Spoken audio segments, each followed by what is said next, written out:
Hola, muy buenas tardes. Soy Olga Lucía Criollo, la jefe de redacción del diario El País, y quiero darle un caluroso saludo a todas las personas que nos están siguiendo a través de nuestros canales en YouTube y en Facebook del diario El País. Como es de conocimiento público, el pasado miércoles 23 de abril se conmemoraron los 75 años de fundación del diario que en 1950 fundó don Álvaro Lloreda Caicedo. Han sido días de mucha nostalgia, de muchos recuerdos y anécdotas periodísticas, de ver todo lo que ha sido también el crecimiento de la ciudad, del Valle del Cauca, del país y claro está, también del mundo entero. Es por eso que en este espacio de protagonistas en vivo hemos querido establecer una conversación con dos periodistas, dos personas también de esta casa periodística del diario El País, para hacer un viaje al pasado, mirar nuestra historia, mirar nuestro presente y claro que sí, mirar también hacia dónde debe ir el periodismo.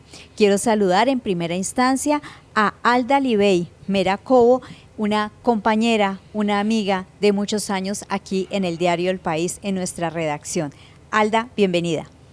Gracias, Olguita, complacida de estar aquí en esta casa editorial donde me formé profesionalmente y gracias por la invitación. Bueno, yéndonos un poquito más atrás, un poquito nomás, unos añitos, también tenemos aquí un invitado muy especial, don Eduardo Figueroa. Bienvenido. Muchas gracias por esa invitación y estupendo. Bueno, hoy hemos querido salirnos un poco de nuestro espacio habitual donde grabamos protagonistas en vivo y estamos, quiero contarle a todos nuestros seguidores, tanto en YouTube como en Facebook, nuestras plataformas digitales, que estamos en lo que conocemos nosotros como el Centro de Consulta. Es una biblioteca que tenemos aquí y hemeroteca en el diario El País, en donde tenemos las colecciones desde el primer día, desde ese 23 de abril de 1950, cuando circuló la primera edición del diario El País. También hay unos objetos aquí de mucho valor histórico, periodístico, fotografías de cómo eran esas primeras redacciones del diario El País, los eventos, las personalidades que durante décadas, durante estas 7 décadas y medio han visitado nuestra sala de redacción. Así que esto va a ser un viaje en el tiempo, pero sobre todo a partir de la palabra, de las anécdotas, de los recuerdos. Vamos a explorar un poco esos recuerdos que tienen tanto Alda como don Eduardo. Y quiero empezar con usted, don Eduardo. Cuéntenos, por favor, empecemos esta conversación por allí. ¿Cómo llegó usted a la sala de redacción y qué recuerda usted de esos años? El gran responsable de mi presencia en El País fue mi padre, Eduardo Figueroa Coral, amante y fiel seguidor y trabajador del diario El País desde 3 años después de haberse fundado, por la amistad que tenía con don Álvaro Lloreda, don Ulpiano Lloreda y ese fiebre que tenía de recién egresado de bachillerato por el periodismo.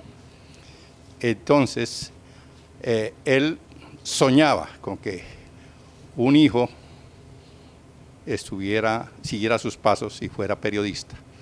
Eso parecía que no se iba a dar en mi caso, siendo yo el mayor, pero se presentó una gran oportunidad a raíz de los Juegos Panamericanos, que en 1971 el país dio la oportunidad a 6 estudiantes de universidades, no importaba la carrera, para que cubrieran un deporte que uno practicara. En mi caso, me tocó escribir sobre voleibol, que era el deporte en el que estaba metido en la universidad. Y desde ahí, eran 2 meses, pero mi papá era el coordinador general, me obligó a que me viniera un mes antes, es decir, junio, gratis, para poder coger un poco más los esquemas y las estructuras de la noticia, lo cual me sirvió muchísimo y eso hizo que cogiera ventaja a la hora de escribir las notas una vez arrancaron los juegos. Bueno, una de las cosas que nos motivó a invitarlo a usted a este espacio, don Eduardo, es que usted se ha dedicado por estos días a desempolvar los álbumes de su casa, los álbumes de fotográficos, y nos ha compartido, precisamente yo le pedí que nos trajera unas fotos. Quiero mostrar, por favor, esta fotografía que usted nos ha aportado aquí, y cuéntenos un poquito qué personajes aparecen en esta foto y si usted recuerda más o menos de qué fecha data o de qué evento. Estamos hablando también en la época de los 70s, y a la izquierda está mi padre, Eduardo Figueroa Coral, en el centro el doctor Rodrigo Lloreda Caicedo, y ya director del periódico El País, y a la derecha estaba el fundador y consultor en ese entonces del diario El País, don Álvaro Lloreda Caicedo. Ok, bueno. Aldita, ¿en qué año, sin hacer cuentas muchas, pero en qué año, en qué etapa llegaste a la redacción del País y cómo se vivía el ambiente, digamos, del periodismo aquí en la sala de redacción del País?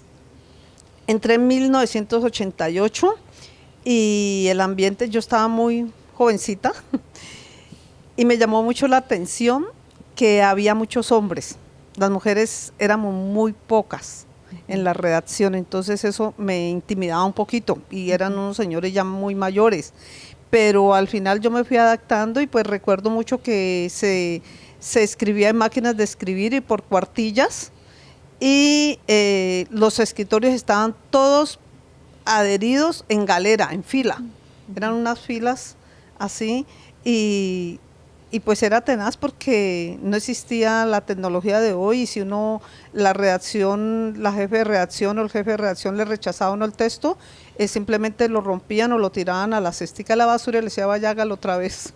Entonces no había posibilidad de vaya, dele la vuelta en Word o lo que se hace ahora, no. Eso es lo que más recuerdo. ¿Recuerdas de pronto ese gran primer tema del que te tocó hacer? Pues era muy curioso, pues yo empecé haciendo sociales y pues eso fue muy impresionante, me dejó grandes lecciones, como esa que se la recuerdo a mis estudiantes todos los días, que es de decir los nombres completos para evitar confusiones con homónimos, ¿cierto?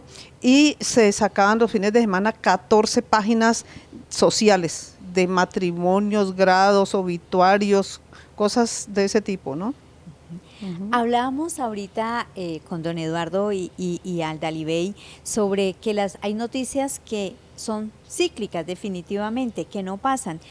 Cuando te hago la pregunta de cuál fue el evento que te tocó cubrir o el gran informe, yo recuerdo que el primer día que yo estuve como periodista, como reportera en la redacción, me mandó Fabio Larraondo, que era mi editor en ese momento de la sección metropolitana, que era la sección local, me envió a cubrir el desalojo de una invasión.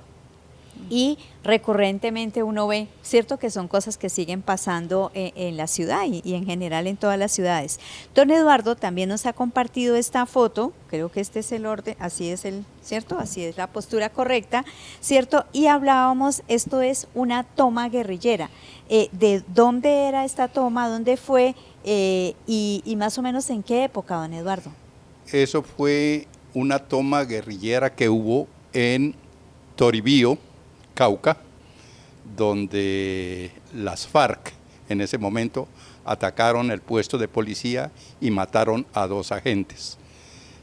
Para el cubrimiento ya había pasado el asalto y me enviaron a mí junto con el conductor, porque yo ya para esa época, finalizando la década de los 70, ya manejaba mis propias imágenes. Entonces yo era reportero gráfico y redactor, y eso a mí me encantaba, pero ahorraba muchos gastos también para el periódico en los desplazamientos. Entonces me fui en ese entonces un campero del periódico, y en el Palo ya nos encontramos con el ejército que estaba avanzando para llegar hasta Toribío. Fue quizá la experiencia más interesante, porque no fue traumática inicialmente, sino interesante, porque fue en primer plano recibí lo que es una emboscada. Entonces fueron 2 emboscadas en ese momento contra el ejército, pero como nosotros íbamos detrás, despacio, igualmente caíamos dentro de ese, del golpe de balas. Por fortuna, en la segunda toma, en el segundo ataque, logré salir del carro, logré hacer unas fotos. Adelante iba el reportero del Caracol y le tomé una foto parapetado en el campero de ellos. Y ya cuando el capitán del ejército que iba en ese comando vio que yo no me le arrugué a nada, entonces ya me dejó pasar. Entonces fui en ese sentido el primer periodista en llegar a Toribío para mostrar la imagen que se estaba viviendo, la situación que se estaba viviendo. Curiosamente, no sentí miedo porque la adrenalina la tenía arriba. Yo alguna vez me preguntaba, ¿cómo respondería yo ante una emboscada? Respondí muy bien, pero cuando ya descendíamos, ya había pasado todo, al llegar al sitio donde fue la emboscada, me pudo el miedo. Ahí, como dicen en términos coloquiales, me paniqué, empecé a tiritar y logré llegar a la casa, pero asustadísimos realmente porque ahí sí supe que estábamos en peligro de muerte.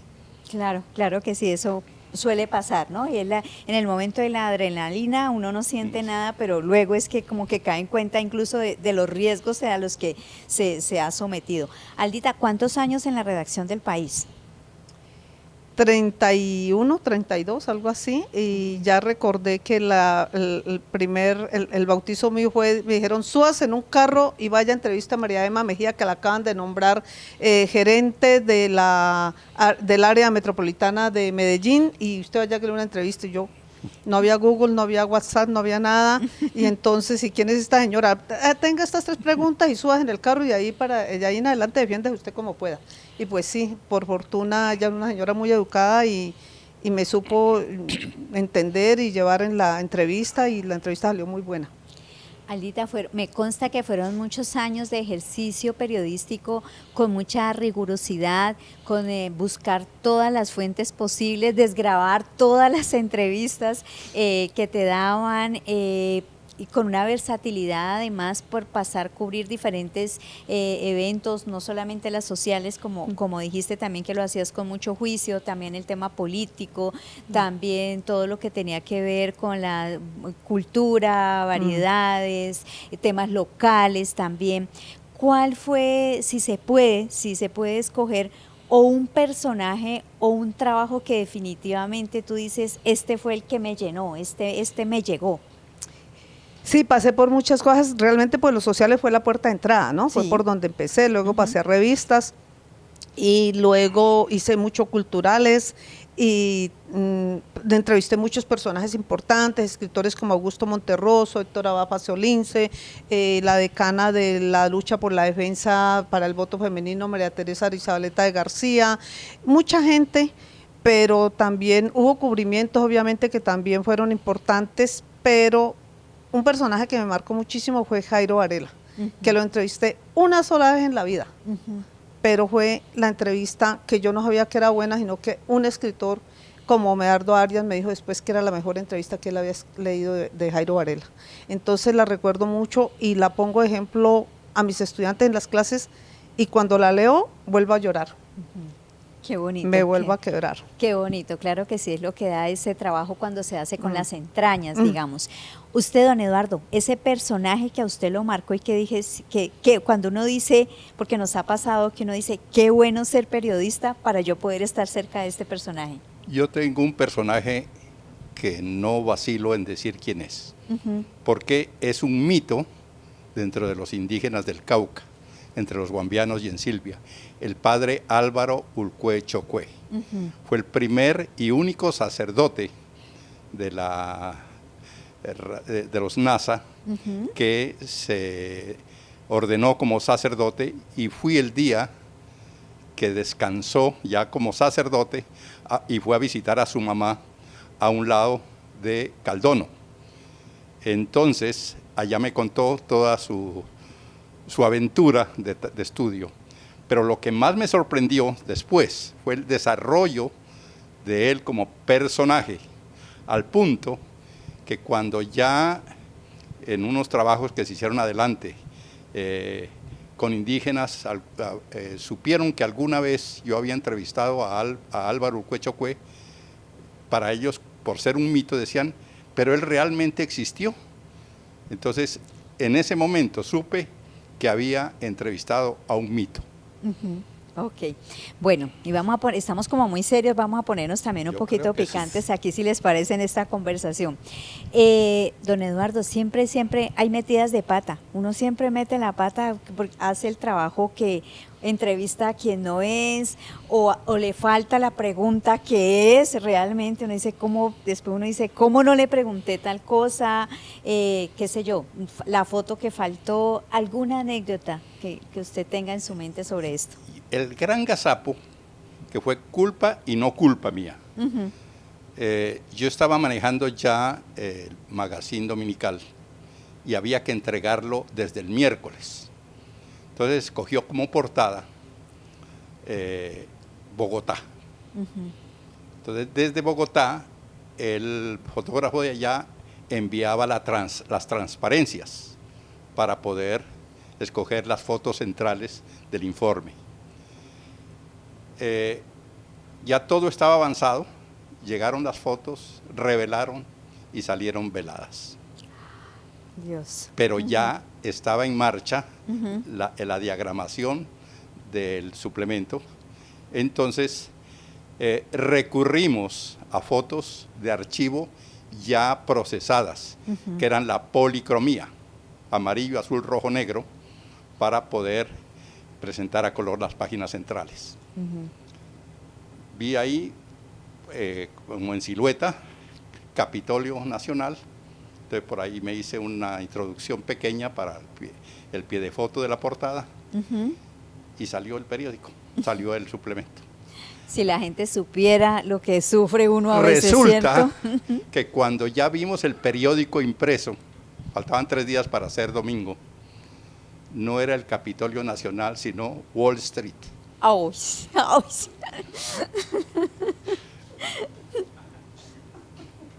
Y entonces el mismo doctor Jorge Arturo San Clemente, con su muy buen humor, porque eso fue un 1 de mayo que salía ese domingo, coincidía con 1 de mayo, sí. En el molino de papel, con su humor cáustico, ¿no? Admitió el gazapo del periódico. Ajá. Admitió que yo fui el responsable, ¿no? Cuando en realidad eran los archivos. En su momento ahí tenía en el archivo decía Capitolio. Ya. ¿No? Yo no vi sino columnas. Ya. Y ya dentro de su humor remató. Estábamos haciendo una recolecta para mandar a Figueroa Junior a Bogotá. No lo dudo un segundo, porque tuve la fortuna de conocer al doctor Haas y, como usted lo dice, era un caballero, pero con un humor realmente muy, muy agudo. Sí. A mí me pasaron más o menos cosas parecidas con él casualmente. Ajá, cuéntanos, cuando Aldita. recién empecé, me tocaba recibir a máquina unas recetas que escribían las señoras de la sociedad de Cali, las señoras más high class, y resulta que yo escribía como las señoras me hablaban. Yo quería ser fiel a lo que las fuentes habían dicho. Entonces había una señora que decía, es que cuando yo estaba recién casada, a mí se me quemaba el plátano asado, el maduro asado, algo así. Y él me llamaba, mira, ve lo que escribiste. Y yo era tan ingenua que tampoco entendía qué era lo que estaba mal. Entonces tenía que ir a preguntarle a otra persona, ¿sí? Me decía, pero por favor, ponle doble sentido a eso, ¿cómo no vas a entender? Y yo, Maldita. Bueno, por fin entendí. Otra vez me sucedió con unas misas de un señor que había muerto, un señor muy importante de Cali, y llegaron 2 misas, la gente mandaba las cosas en papel, ¿no? Sí. Uno abría los sobres, la correspondencia, y bueno, que la misa por el señor tal y por el alma del señor tal, y llegaron 2 misas. Y como no cabían, la lucha de uno era para poder encapsular toda la información allí, yo tuve la genial idea de empatar las dos misas, Ya. unirlas, Ajá. pero era por el mismo señor. Cuando al otro día sale eso publicado y llegan a la misma hora dos señoras que me rodeaba, la una por aquí, la otra por acá, pero es que yo soy la esposa, esta es la misa de la esposa, y la otra por acá, Dios. pero es que yo fui la que viví los últimos años con él, yo fui la que lo cuidé hasta que murió, y yo en la mitad, Dios mío, sálvame, ¿qué hago? Y yo bregando que doña Beatriz no fuera a escuchar esos gritos y esas cosas, al final no sé cómo se calmaron y se fueron juntas. Eso fue ¿Las tenaz. reconciliaste, Aldita? ¿Las reconciliaste? No sé cómo lo logré, pero sí, creo que les dije pues que ya no había, que después la publicaba cada una por separado, pero pues ya había quedado así. Y otra embarrada que cometí fue, yo era muy osada con los títulos, ¿no? Yo siempre Ajá. quería hacer títulos creativos Ujú, y me sí. puse creativa con el matrimonio de la hija del expresidente Misael Pastrana Borrero. Ya. O sea, casi nadie.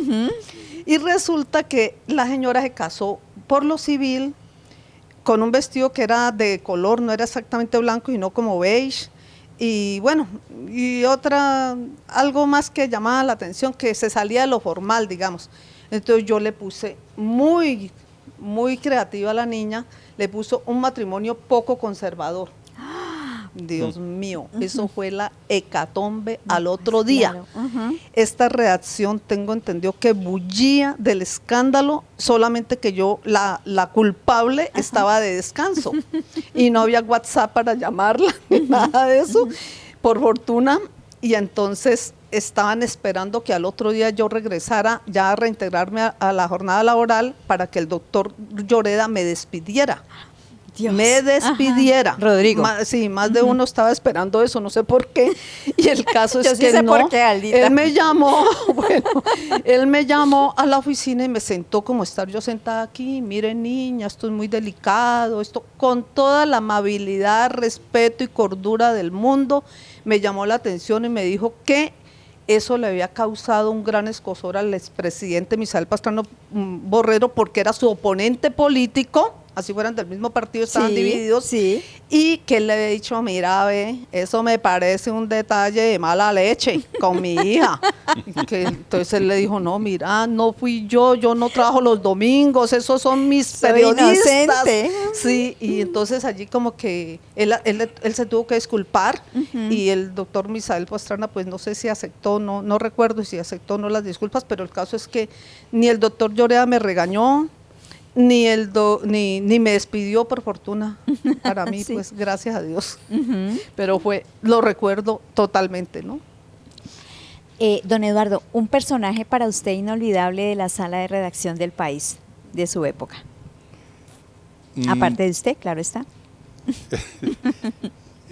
Ahí hubo varios personajes Acérquese un y poquito. por distintos frentes. Uno muy famoso, muy querido, se apodaba Pajarito, Ujú. ¿no?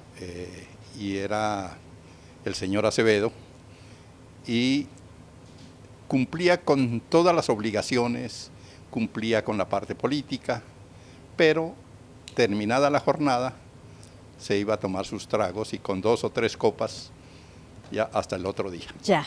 Ujú. Entonces él fue un personaje muy divertido, Ajá. interesante, que siempre estaba ahí, presente.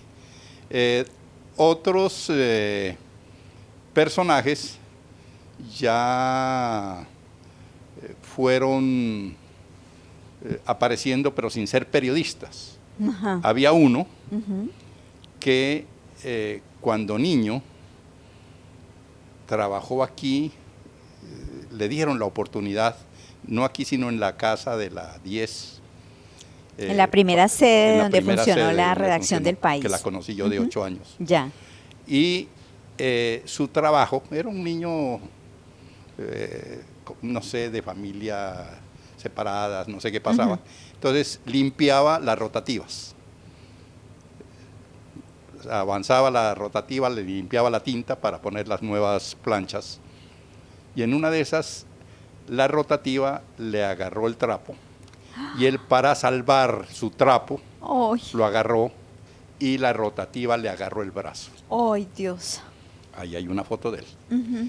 Y era menor de edad, para no meterse en problemas el periódico, cubrió todos los gastos y siguió siendo el empleado de por vida. Claro. De por vida.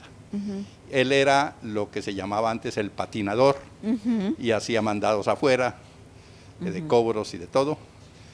Buen tipo, pero se aprovechaba también de esas circunstancias para llegar con sus tragos y no pasaba nada porque nadie lo regañaba. Entonces ese fue un personaje también interesante. Muy típico. Aldita, yo sé que son muchas personas, son muchos quereres y todo, pero ¿quiénes son esos personajes que tú crees que definitivamente marcaron diferencia en la sala de redacción o en tu vida, en tu proceso periodístico? Fueron, si quisiera nombrar a muchos, pero definitivamente cada uno de mis jefes fue maestro, ¿no? De cada uno aprende. Jorge Arturo San Clemente con su buen humor, el doctor Rodrigo Lloreda, la señora Beatriz López, doña Beatriz,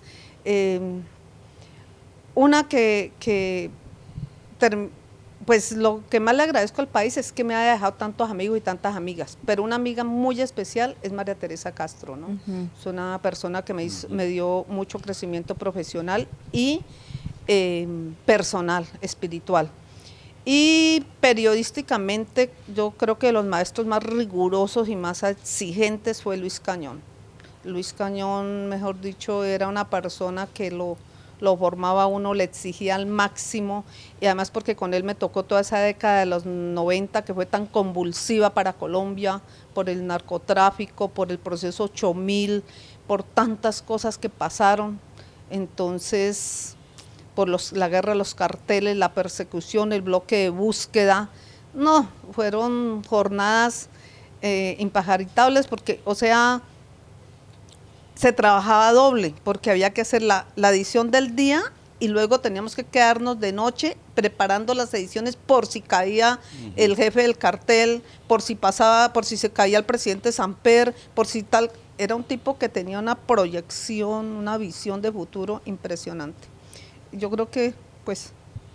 Estoy totalmente de acuerdo. Yo creo que Luis Cañón marcó un antes y un después, por lo menos en los últimos 30 años, tal vez. Sí, él llegó en los 90. Sí, porque llegó más o menos allí en la redacción, una persona, muy rigurosa, o sea, que tenía una visión del periodismo y recuerdo, como digo, para ponerle un poquito de humor, una anécdota legendaria con Luis Cañón es que en ese apasionamiento que él tenía por la noticia, en efecto era épocas en que se trabajaba muy duro, se ha seguido trabajando y hoy en día se trabaja muy duro, pero en esa época se trabajaba muy duro y un viernes, no recuerdo, hubo un evento, algo pasó y hubo una gesta periodística muy importante y entonces como a las 9 de la noche él se para en la puerta y está bien llegado. Había que decir que Luis es de Bogotá, o venía en todo caso de Bogotá, de una larga carrera periodística allá, y se para en la puerta de redacción y dice: como todo nos salió tan bien, como ustedes han sido tan juiciosos y todo, nos vamos todos ya en este momento para Juanchaco. Y todos nos volteamos a mirar, viernes 9 de la noche, para Juanchaco, vamos a salir para Juanchaco. Y entonces nos ve la cara de sorpresa, ¿cómo es que se dice? Y alguien que ya había hablado con él le dice, Juanchito, es Juanchito, Luis. Y entonces, y ahí todos entendimos. Entonces, esa es una anécdota que tenemos con Luis, a quien recordamos con mucho cariño. Sí, Eduardo, ¿ha cambiado la esencia del periodismo desde ahora hasta hoy en día? Y se lo pregunto porque usted, además de todo el ejercicio periodístico que tuvo acá, usted tuvo hay mucha gente que bebió y de todo ese saber suyo en la universidad. Usted se convirtió en docente, ¿cierto?, de periodismo, uno de los grandes profesores de periodismo de Cali. Entonces tiene total vigencia para dar su concepto sobre esto. ¿Ha cambiado la esencia del periodismo o sigue siendo el mismo? Hay cambios, hay cambios radicales, sin decir que el periodismo de ahora es mejor que el de antes. Cada etapa es importante en su momento, pero el periodismo de antes era un periodismo de la calle, en la calle, y la noticia se buscaba en la calle. Amén de las agencias y de las fuentes de las gobernación, alcaldía, boletines de otras instituciones que había que corroborar.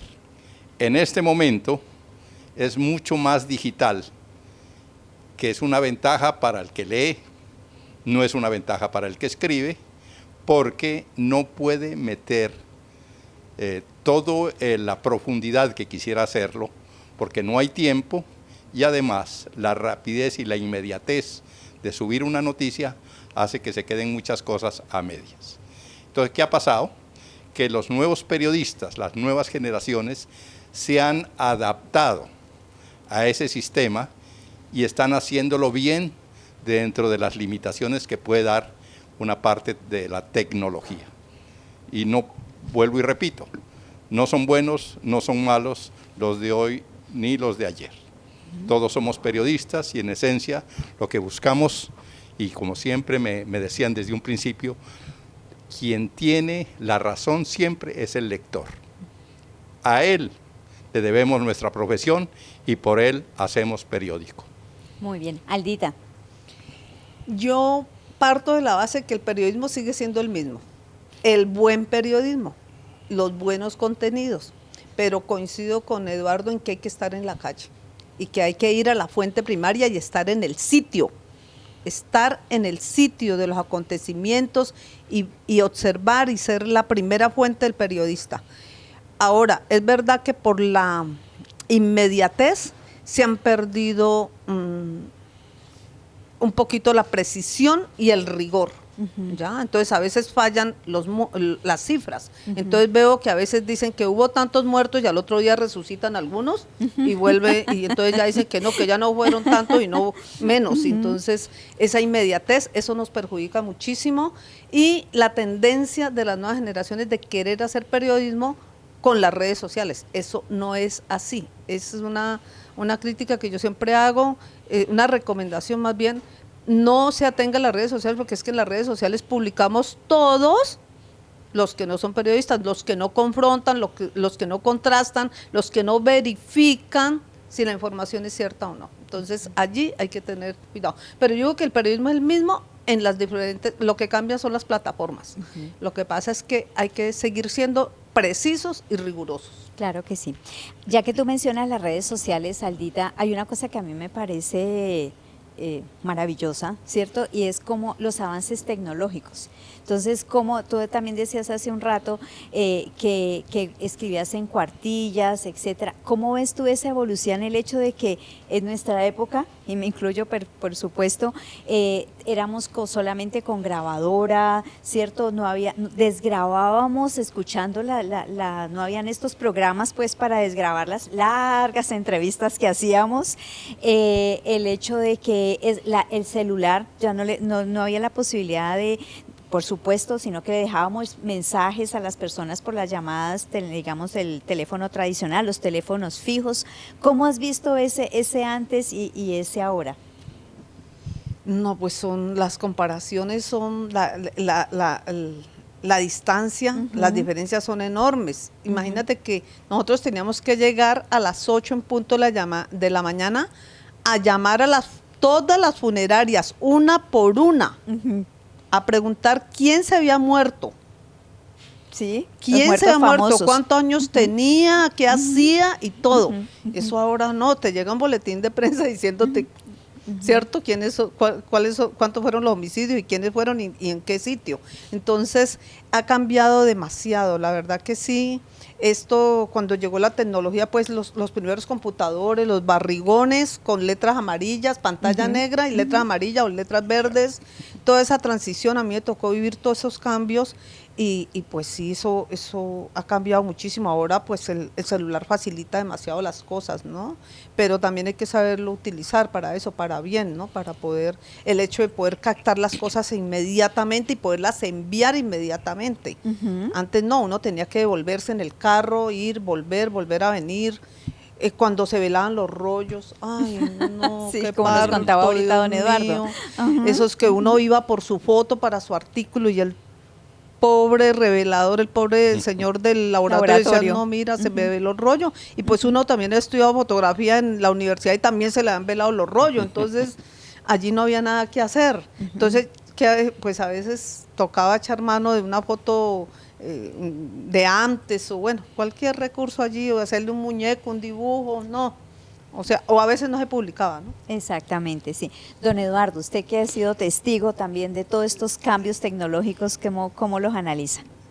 Voy a describir cómo fue mi primer equipo que me entregó el país para cubrir voleibol en directo en el gimnasio Evangelista Mora. Los Juegos De Panamericanos. los Juegos Panamericanos 1971. Exacto, año 71. Me entregaron un teléfono de mesa grande, ¿no? Que se conecta encima, ni siquiera los medianos Sí. que venían después, sino el grande. Ajá. Me entregaron una tabla con cuartillas, que no eran de papel bond, sino papel periódico. Ya. Me entregaron, el lapicero teníamos que ponerlo nosotros, ¿no? La grabadora, yo había hecho un esfuerzo y me compré una, de esas de colgar. Y lo único que, aparte del carné, teníamos sitio fijo en la gradería del gimnasio, del Evangelista Mora. Pero la ventaja era que teníamos nuestro propio sitio para conectar el teléfono. Ya. Y llamar, marcar desde allá, y la gente decía, uy, esos periodistas de ahora. De disco. Además Sí, que sí. en los teléfonos no de teclas, sino de disco. Transmitiendo desde las graderías, ¿no? Entonces, lo admiraban a uno Imagínese. por esos avances.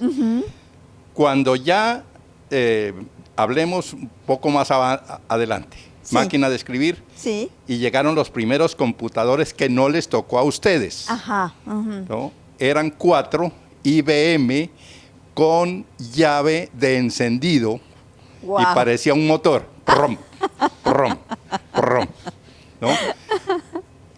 Y había dos que tenían pantallas cortas y uno que decía pantalla larga.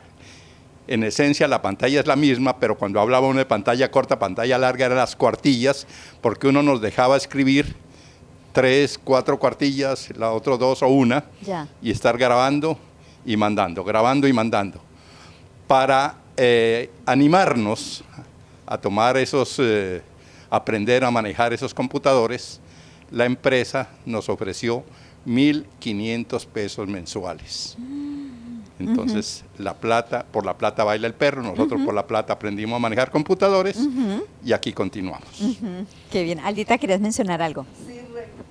Sí, recuerdo que pues yo cubrí 7 reinados nacionales de belleza, Sí, ¿no? señora.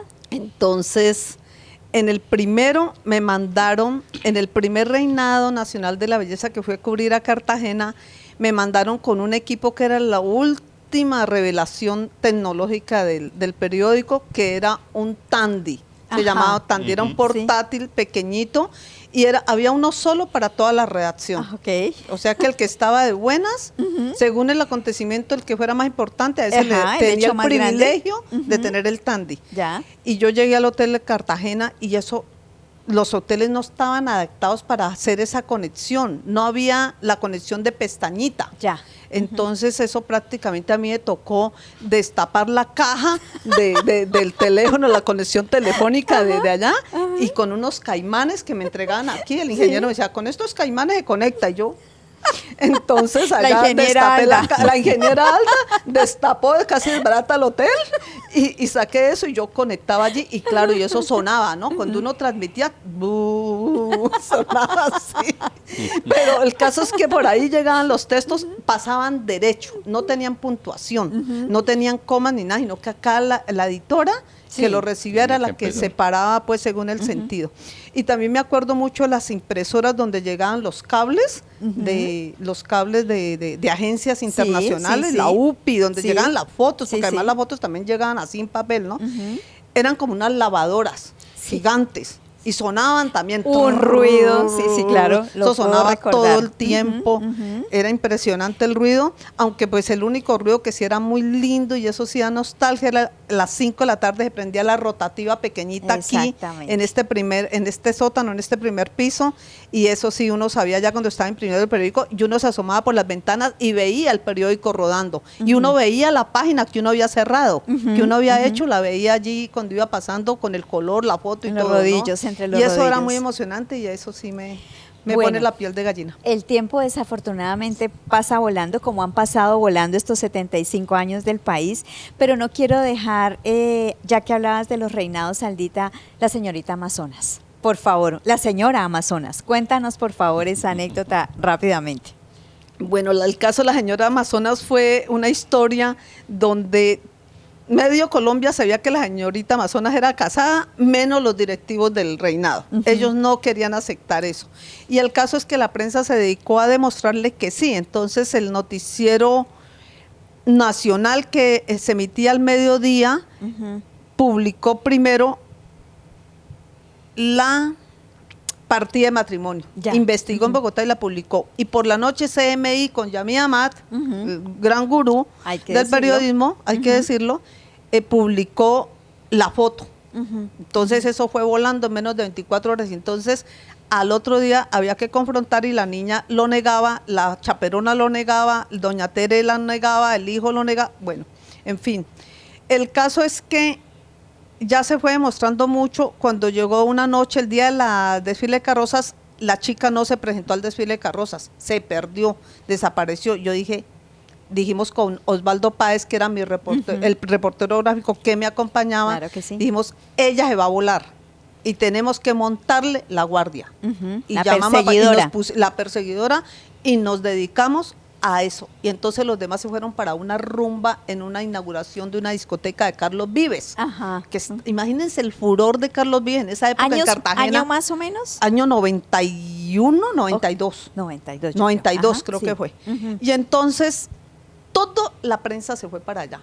Y Páez y yo nos quedamos en el Hotel Hilton y nos amanecimos en la puerta esperando. Y en efecto vimos cuando las luces se apagaron y a las 4 de la mañana vimos cuando se prendieron. Cuando se prendieron las luces dijimos en una habitación, las demás no, dijimos ella se va a escapar. Y por ahí entonces, hacete vos en esta puerta del jardín, Páez, y yo me hago en la principal. Y el caso es que amanecimos allí y no salía. Cuando a las 7 de la mañana estábamos con sueño, con hambre, sin bañarnos, sin dormir, sin nada, y oímos un carrerón, una cantidad de gente que corría y un estruendo por una parte, y el que alcanzó a entrar a la cocina fue Páez, y eso se oían ollas y peroles que sonaban, y olor a pericos y a chocolate y a todo, a café. Y el caso era que estaban sacando la señorita, que ya era la señora Amazonas, la estaban sacando por el ascensor de la cocina, el ascensor de los empleados, para que la prensa no se diera cuenta.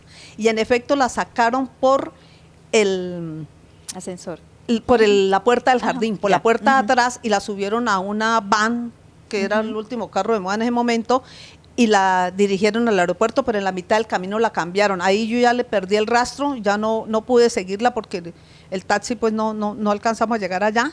Pero el caso es que yo me fui para el hotel y así trasnochada y todo, comencé a escribir, a redactar toda la crónica, y pues esa crónica salió, le dio la vuelta al mundo, las agencias internacionales la retomaron, y pues por la tarde recibí la llamada de Luis Cañón. Me dijo, quédese otro día más en Cartagena, Aldita, quédese otro día, lo que usted ha hecho fue genial. Y entonces, y él lo tituló muy sabiamente, ¿no? Como era una persona con mucho, le puso fuga en la Catedral del Hilton, porque en julio pasado se había fugado Pablo Escobar de la Catedral de Envigado, la cárcel, de allá de la cárcel, Antioquia. la catedral. Entonces, eso se leyó muchísimo, tuvo mucha audiencia, y fue una crónica in situ, ¿no? En Claro que cubrimiento sí. inmediato. Claro que sí. Bueno, ya para terminar, volviendo a las fotos que ha desempolvado don Eduardo, quiero como rendir un homenaje a través de esta fotografía a muchas personas que tenemos en el corazón, algunos conocimos, a otros no alcanzamos a conocer, y algunos de los cuales se han mencionado en esta conversación tan agradable que hemos tenido. Aldita, por favor, señálame, allí en la foto señálanos, por ejemplo, a María Teresa Castro, que tú la mencionabas. A ver, Ujú. aquí un recuerdo. Yo la tengo y tú la reflejo, mencionas. es que el reflejo no deja. ¿Allí? Me gusta mucho esta fotografía de Jorge Arturo San Clemente Sí. con camiseta y gorra, Ujú. él que siempre vivía de traje, ¿no? Claro, Yo lo conocí, un fue de traje gentleman. todos los días, un gentleman, un caballero. Ujú, Allí está María Teresa Castro en la mitad, Luz Dari Rubio. ujú. Creo De la que revista estas Viernes nombres- Cultural. Viernes Cultural. Sí. Aldita, Perdón. recuerdo que yo coleccionaba la revista Viernes Cultural que hacía Luz Dari Rubio. Sí. Cuando estaba en el colegio. Sí, Ujú. que después la heredé yo cuando estuve en revistas. Bueno, está hablando Jorge Arturo San Clemente, Luz Dari Rubio, María Teresa Castro, Nur Cure, Freddy Vélez, Fabián Pérez, Raúl Benoit, entiendo que también está allí. Fabio Larraondo, Ujú. de los que yo pues alcancé a conocer. Arriba solo y de- mi gorro, atrás. y estoy no yo. sé, del lado izquierdo tal vez. Eduardo Armando Figueroa. Galvis. Ah, Armando Galvis. Ujú. Sí, Están, claro. cuidado, Editor de Judiciales. Ajá, sí, sí, sí. Ujú. está Armando Galvis, Jairo Jalil, Ajá. Se alcanza Don Jairo a ver. Jalil, jefe de redacción del país. Jairo Canaval, Sí, que después trabajó en la Universidad del Valle. Alfredo García, que trabajó muchísimos Sí, años claro, aquí, también se Alfredito, alcanza a ver, sí. entre otros. Patricia Jaramillo, que está de primera, que manejaba la parte económica. Ujú. Freddy Vélez, que vive Claro, en Canadá en ahora. Canadá, sí. Está Que también hacía la revista Viernes Cultural. Luis Evelio Pérez, Ujú. ¿no? En un lado. Y pues remata aparte, está Montalvo también, Marcos Efraín Marcos. Montalvo, Que en paz descanse. que en paz descanse. De Tuluá. Sí, y acá del otro extremo ya remata el famoso Fabio Larraondo. Ujú, ok, bueno, Muy pues bien. don Eduardo, muchísimas gracias por este compartir, que yo estoy segura que revive esa nostalgia, esos buenos recuerdos, que aprovecho para saludar desde que nosotros estamos de cumpleaños durante esta semana, han estado ahí en las redes sociales, todos nuestros usuarios, todos esa familia que hemos sido aquí en el país. Hablábamos ahorita fuera de cámaras que estamos pensando que por lo menos 700 periodistas pueden haber pasado a lo largo de estos 75 Más o menos años, perdón, 700 más o años, menos sí. por la sala de redacción, contando los que están aquí, pero también contando nuestros corresponsales en todo el suroccidente colombiano, en Bogotá, incluso en el exterior, hemos tenido corresponsales. Es una gran familia que está hoy por hoy dispersa por todo el mundo y se han conectado, ha habido esta empatía, este cariño, este reencuentro a través de precisamente de las redes sociales. Agradecemos mucho ese cariño, todas las manifestaciones de felicitación que hemos recibido, y como siempre decimos, esto es de todos nosotros, así que las felicitaciones son también para ustedes, para cada uno de los periodistas y también de las personas que han trabajado en las áreas de redacción, de producción, en la planta, en la vieja planta de la autopista Cali Jumbo.